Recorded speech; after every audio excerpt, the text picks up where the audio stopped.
This video describes the design context and some of the main features of an e-learning course we created for the City of Calgary Corporate Project Management Group. The City of Calgary has 11 standards with associated guidance documents that describe the required activities of project managers who are responsible for high complexity or high budget capital projects. This set of standards is called the Corporate Project Management Framework, or CPMF. There are many projects at the city for which a project manager would not be required to follow these standards, but in every case, the standards are a representation of best practice.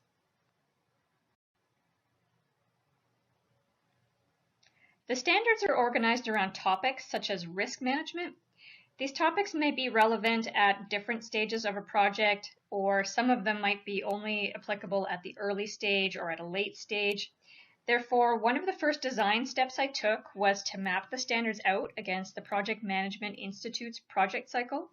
This made it more clear when each standard was going to be relevant to the project manager. The standards and the guidance documents that accompany them are already a comprehensive resource. The goal of this course was not to replicate the standards or to teach project managers how to manage a project, but rather to teach project managers how and when to reference the standards and the relationships between each standard. In essence, when you, as a project manager for the City of Calgary, are going through your business of making project management decisions, when should you consult these standards and which ones should you consult? I believe in creating a learning context that's as realistic as possible to the job and then challenging the learner to apply the skills taught in the course the way they'll need to do in their job. But since we have such an incredibly wide variety of projects happening in this municipality, a scenario or a case study approach wouldn't have been very practical. This meant that the project management context had to be abstracted quite a lot, but I still wanted it to be authentic. The act of mapping the standards to a project management visual lent itself well to a road or a path metaphor, and that in turn lent itself well to a board game aesthetic. If the game of life were instead the game of a city project manager's life, the player would be going through predictable project phases in a predictable sequence and making project-related decisions along the way. These decisions should be guided by the city's standards, but in the game, as in life, there will be no one to tell me which standard I should reference to help me make those decisions. So to this end, the course is structured into 5 true-to-life challenges, which are accessible in any order because a project manager might be partway through a project when they need to reference this course. Each challenge contains an overview of the general steps that are expected of a project manager in order to complete the challenge, which in project management speak ends in achieving a milestone. Each step in the challenge is explained briefly because there's a pretty wide experience range in our audience. And then, right away, the learner's given a few questions to represent the kinds of decisions that they'll need to make in order to achieve that project milestone. On the first question set they attempt, and they can attempt any question set in any order, they're introduced to the idea that they're to reference the standards in order to answer the questions. So this is a learning activity, not really a test.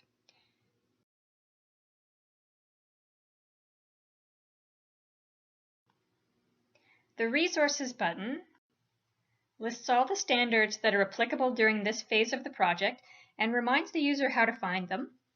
This is intentionally a short URL instead of an actual hyperlink because the learner needs to be able to find these documents on their own outside of this course. Each question also has a hint button that explains where specifically to find the answer. Some learners will want to use the reference documents to research the answers they don't know, and some will just take a guess. And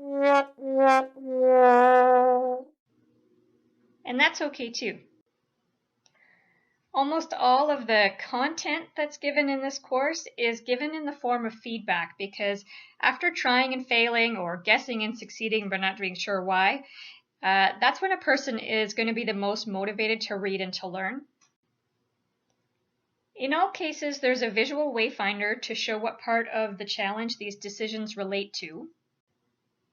And in all cases, the content is fully and appropriately keyboard and screen reader accessible, meaning that a user can tab to every element of the screen that they need to access or to have read by their screen reader, and only those elements in the correct order, which is important. A lot of attention was put into making this universally accessible course to WCAG 2.0 AA standards, while also ensuring that it is a high value and attractive a course.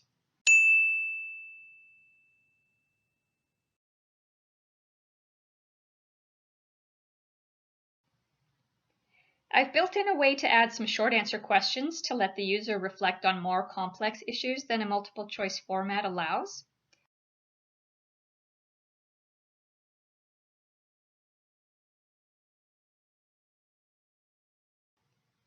The user self-assesses their response, and they're assigned points based on that assessment.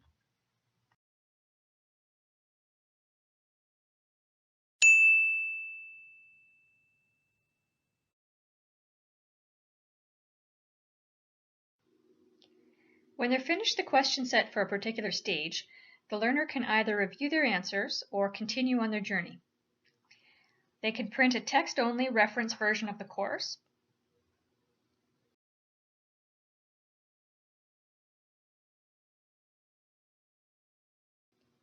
access a number of additional supports, or return to the main menu. This score panel here is worth pointing out since it required some tricksy uses of variables and master slides to create this in a production efficient way. The user travels through the course according to project management phase groups, question sets that we've called challenges. Your score on each question set is totaled by the associated results slide, and that's a default feature of the authoring tool, Storyline. However, each challenge requires the knowledge of several standards, and if someone wanted to improve their knowledge, they need to look more carefully at a particular standard or standards. I wanted a way to recompile and display the scores according to topic instead of by quiz, since it's more congruent with how a learner would need to improve. To do that from a technical standpoint means somehow tagging each question to correlate it with the standard that's being quizzed, and then tracking how well the user did on the questions that have that tag assigned. There's no default way to do this in the authoring tool, and I have over 100 slides in this question slides in this course, so I ended up doing this using variables that are applied to the feedback master slides, of which there is one version of each feedback slide for each standard. That approach made triggering the variables less manual to create, and I won't get into the details, but basically there's a lot more to presenting this information in this format than it looks like there would be. I think that's essentially it. I've explained the design context for this course, some of the main features and the decision making behind them. We've only been running this course for a couple of months. In fact, we're still calling it a beta, although we probably don't need to be. So far, though, the feedback from the learners has been excellent, and our clients in corporate project management are very pleased.